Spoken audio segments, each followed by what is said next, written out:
I'm Laurie Cardoza-Moore, and this is Focus on Israel.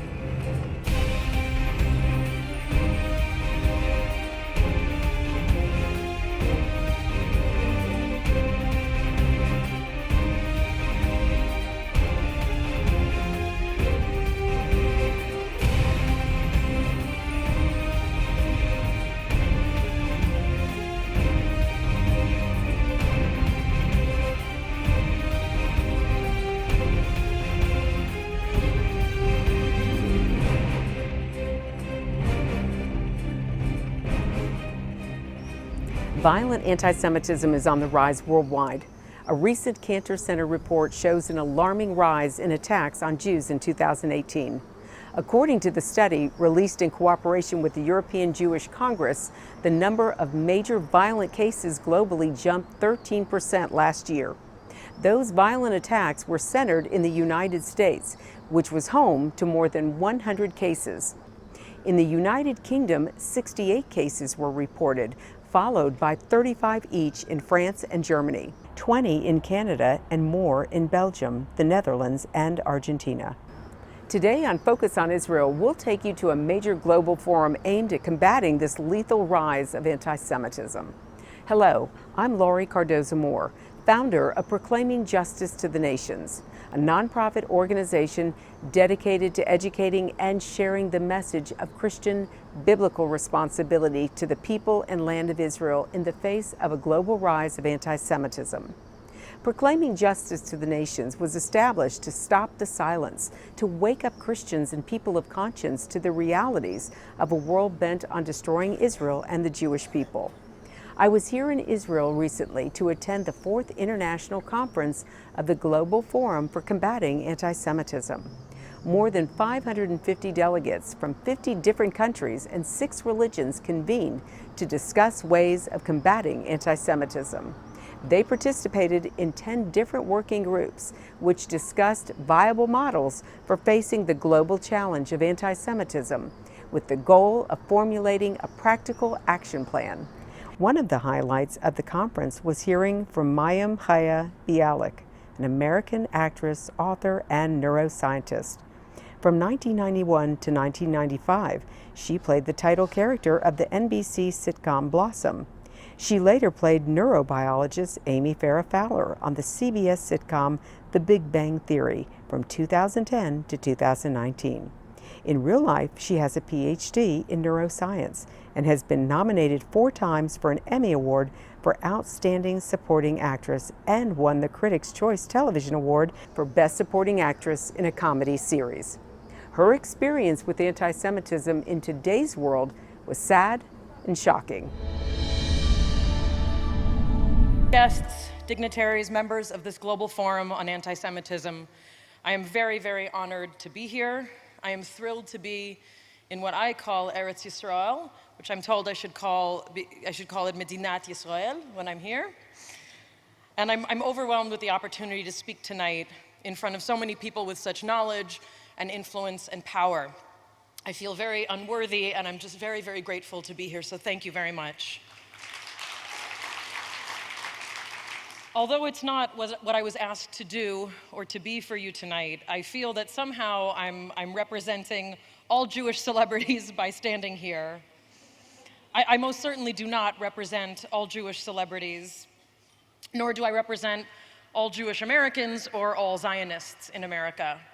But what I hope to do here in my time tonight is to talk about my relationship to anti-Semitism as a Jewish celebrity, as an American Jewish celebrity, and yes, as a Zionist American Jewish celebrity.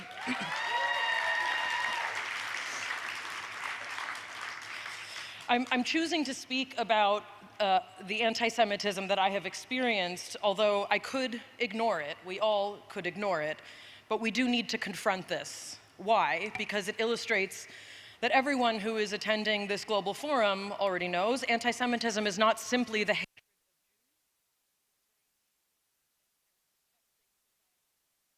confront it does not only make Jews or Zionists or Israel safe, we have the capacity to make the world safer as we better understand and confront the roots and the dissemination of anti-Semitism. What I decided to do is share a few examples of the anti-Semitism that I have experienced in my interactions with the public through social media. And I share this with the following caveat. Thank God I have not experienced the kind of anti-Semitism many Jews experience in their lives. I cannot even begin to fathom what my family experienced in Poland, in Hungary, and Ukraine as anti-Semitism tore through those regions during and before World War II. Nor can I imagine a time when people were asked where their horns were, or were called dirty Jew, as my father was growing up in the 1950s and 60s in New York. So to give you some context, I'm gonna list some numbers that describe sort of who I am in the public world. And I really hate listing these kinds of numbers because in the scope of the universe, and in the scope of what I believe my purpose on this planet is, as an extension of what I believe is a divine mission to repair the world, these numbers about me are nothing. They really mean nothing. But what they do provide is some context. So I currently reach almost 2 million people through Facebook. I reach 2.6 million on Instagram. Actually, at the time that I wrote this speech, it was 2.5, but I updated it today. I reach over 600,000 on Twitter and my YouTube channel. So what I do have, which is unique, is a platform for not only being a celebrity person, which I understand people are interested in, but I have a platform for my writing and for my thoughts through YouTube, through my website, groknation.com, and through the social media platform which most favors conversation and engagement, Facebook.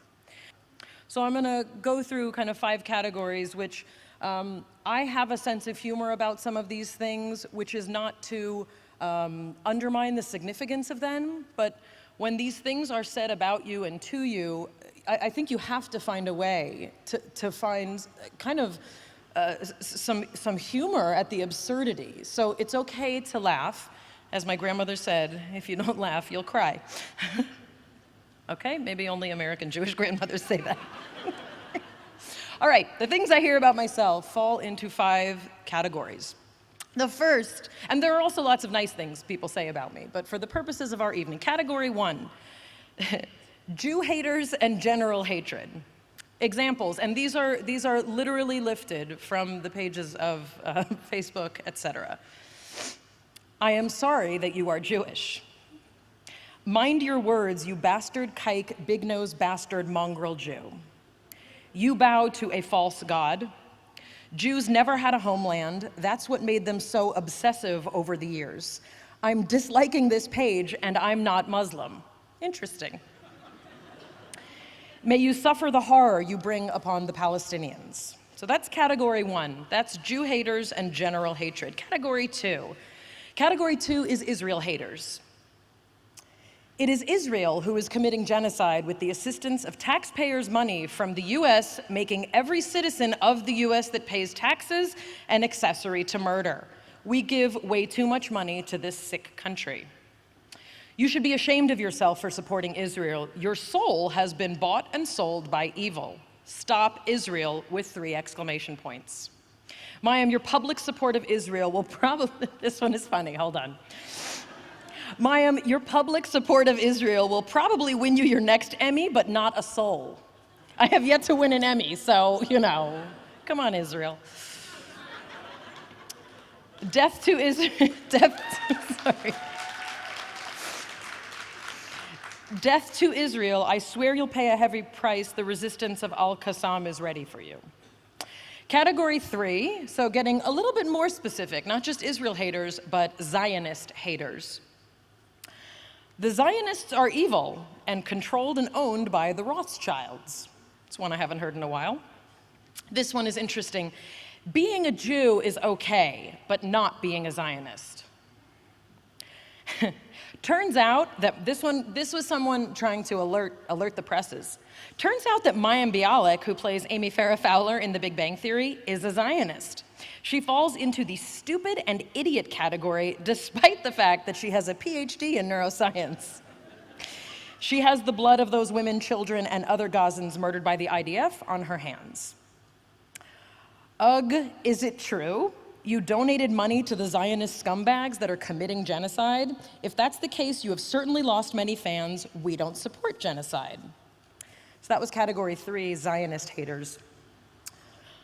Category 4 is people calling for boycotts of me or the Big Bang Theory. So this one is in all caps, but I can't shout because I'm fighting a throat infection, but it's in all caps, so picture someone shouting.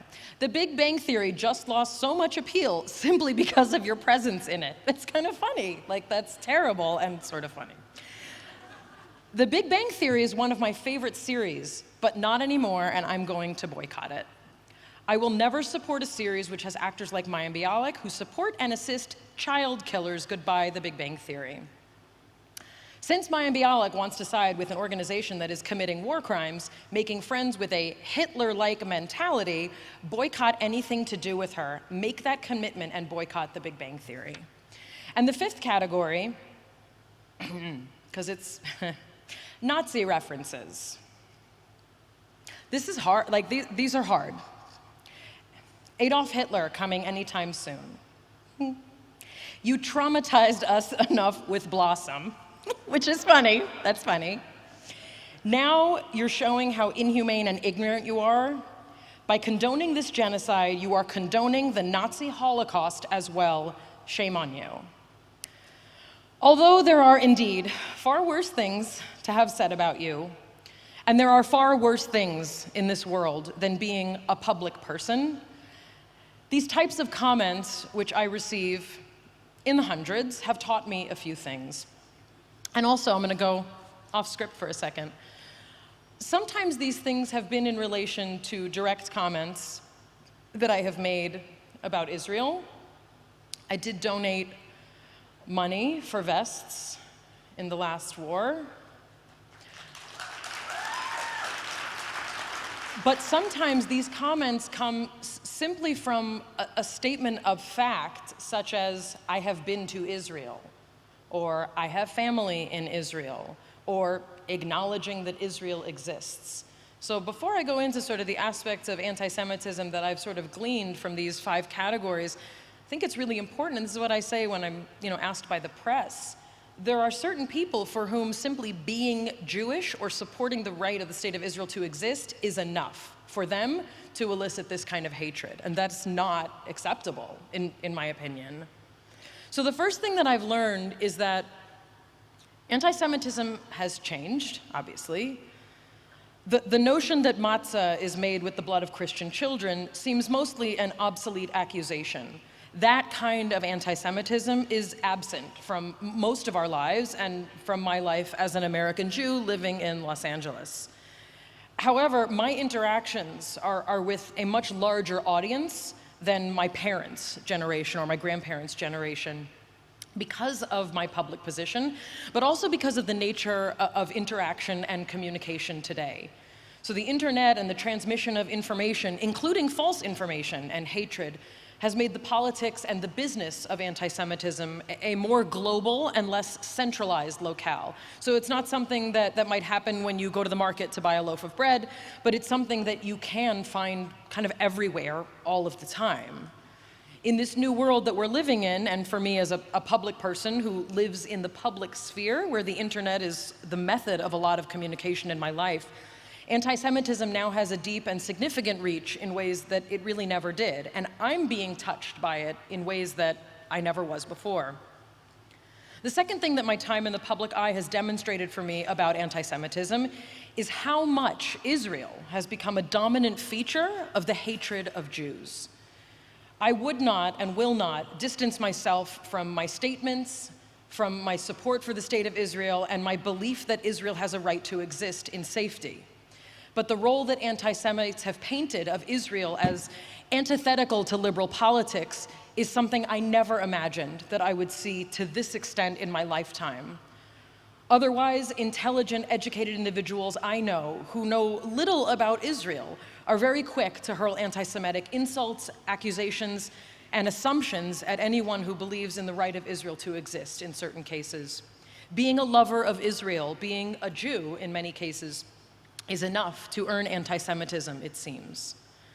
My third observation is that, indeed, so many people, and especially young people around the world, but also in the United States, do not know what Zionism is, like even the definition. And I know this may not surprise many of you who work in the spheres of people's understandings and misunderstandings, but for me, as a second-generation American raised speaking Yiddish, it came as somewhat of a surprise that most people that I met, for example, in the public university that I went to UCLA, did not know the difference between anti-Zionism and racism. They did not see through the propaganda that was plastered all over my university, declaring that Israelis are Nazis, or at that time that Ariel Sharon was equivalent to Hitler. The lack of understanding of the definition of Zionism, especially among young people, especially in liberal circles, astounds me, and it upsets, it's disturbing. And the lack of understanding about the distinct role that Israel holds for Jews and for non-Jews also astounds me. In addition, the swiftness with which so many other minority populations will side with any group against Jews and Zionists really devastated me as a young college student. I do hope that my comments have provided even a small window into the experience that many Jews have in the public eye. And if we were doing a Q&A, which I know we're not doing tonight, I know the question would be, where are the other Jews? And the fact is, I can't speak for other Jews, I can't speak for other Jewish celebrities, but it's very, very complicated, and a lot of people don't want to deal with the kind of things that I deal with, and I can't judge that. The decision that I make on a daily basis about what to talk about and what to share, what to feel, what to say about Israel, these things come with a heavy price. The price for me has not yet, that I know of, impacted my acting career, but it has impacted the way that I am seen. And that does impact my career in terms of speaking engagements, in terms of endorsements, in terms of my writing, in terms of the kind of things that Emmanuel has to deal with when explaining who I am and what I stand for and why. Because I am outspoken, and I have chosen to be outspoken about Israel. I wonder how many of the criticisms I get come from people unwilling or uninterested in me because of my stance simply on Zionism. God forbid it should be because I'm Jewish, but there are certain things I may never know. I'm very grateful for the opportunity to be alive and be able to speak freely about my love for this country, which my grandparents prayed for as they fled Eastern Europe, and to hopefully educate people through my public platform about the truth about Zionism and Jews and the state of Israel.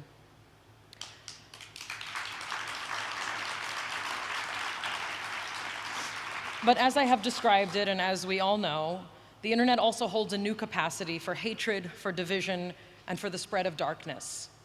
Is there a way to harness this incredible technology to make this a more peaceful, a more compassionate world? I hope that will be the case. I also hope that the prayer that I wrote on a tiny slip of paper and inserted into the wall today will become true, that tomorrow I will wake up as Gal Gadot. I'm sorry. I'm a comedian, I couldn't help it. I remain devoted to my people, to this country, to my faith, and I hope to somehow use my position to combat, even in small ways, the ignorance and the hatred that continues to breed anti-Semitism, even if only one follower at a time. Thank you. God bless the Jewish people. God bless the state of Israel. Am Yisrael Chai.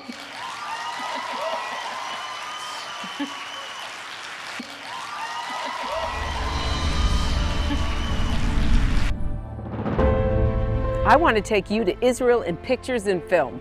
I want you to see how God's sovereign hand can be seen before our eyes right here in this land. That's why PJTN is offering a special anniversary package that includes a captivating new book and award-winning DVD. Israel Rising is a unique visual story of Israel's miraculous journey from unforgiving desert to thriving nation. Thousands of years ago, the prophet Ezekiel foretold a future time in which the arid land of Israel would come alive for its people.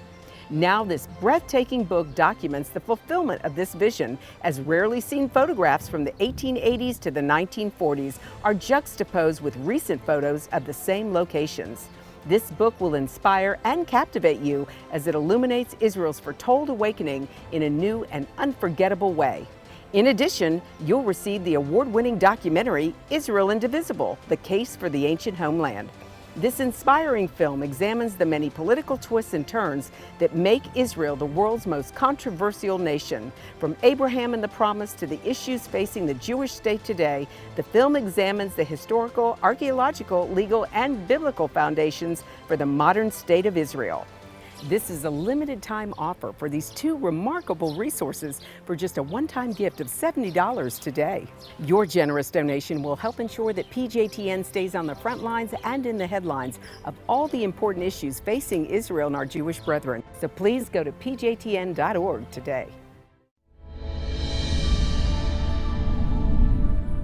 I had the opportunity to speak with and hear from a variety of experts, politicians, and religious leaders at the three-day conference. Here are some highlights from this all-important forum.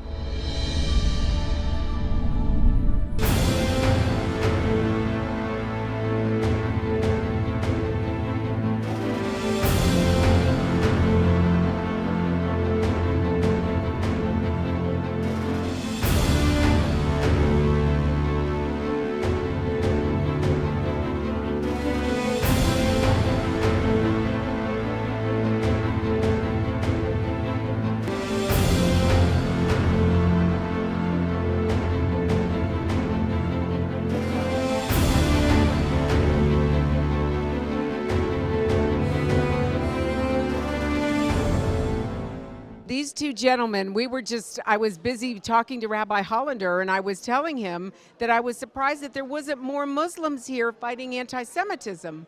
And he says, oh no, I'll introduce you to my friends. And so when I met these two gentlemen, they told me that they were Muslim Zionists. I said, does this exist? This is a miracle. How did this happen? Why? Because, you know, within the evangelical Christian faith, there's a movement, as you probably are aware, of evangelical Christians who support Israel. They're Zionists. And I always wondered, if God is doing something new, then where is the Muslim community? Why isn't the Muslim community responding? And then I run into you two.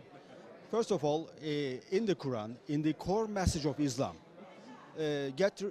forget about the hadiths that are the sayings of Prophet Muhammad, added up 2 centuries later after his death, which are fake and fabricated, for sure. The core message of Islam, that is the Quran itself, tells us about the right of the Jewish people to settle in the land that is promised to them. So that is Zionism, Mount Zion, under the name of Mount Zion. But there is a misunderstanding in the Islamic world. That is, as if Zionism means it is the evil of all, it's the root of all evil on earth. Jewish people are trying to change the world order according to their thoughts. No. Even Mr. Adnan Oktar, he goes live on TV and tells that if Zionism is the right of the Jewish people to settle in the Holy Land of where their ancestors are buried, then it is the right already given in the Quran by God, Allah. So I am Zionist as well. And any Muslim is a Zionist. And what I can add is the land of Israel, if the land of Israel is promised to the children of Israel, it is our duty and to make this happen. So because it's the promise of God, Allah, and in the Quran, so this is not something debatable. It's not something, some ideology that can be changed. It is the words of Allah. So as a pure Muslim, this should be the way to think about it. Well, it's interesting that you're saying this, because I recently came upon a publication that was put out by the Sharif back in 1924, and then there was another edition printed in 1925, and he was basically saying the same thing that you're saying, that this is the land of the Jews, that God one day is going to bring them back to the land.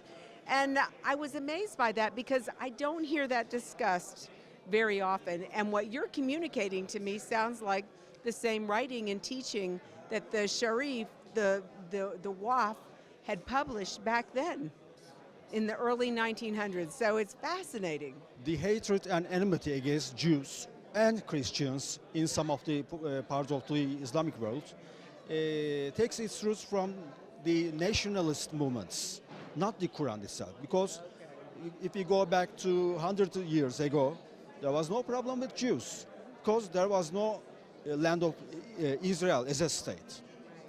So after these nationalism movements, these problems arose. I have to remind of the verse in the Quran. God says, "O children of Israel, dwell in the land, and when the time of the hereafter comes, I will gather all of you of different nations." You are an evangelical Christian. I am a Muslim. A rabbi, our common friend, Yeshua Hollander, brought us together, and now there is a message that is going to be spread all over the millions. We have million viewers, you have million viewers. So the message, this is the basic of the old thought, you know, this is how it should be. This is definitely the last days. God said that he was going to bring all the nations back to worship him on his holy mountain. And the only way we're all going to come back to be able to worship him on his holy mountain if there is peace between us. So this is fabulous. We live in exciting times. Thank you both so much for joining us today. God bless you both. Well, that's our program for today. And I want you to know we appreciate your support. The time to take a stand is now.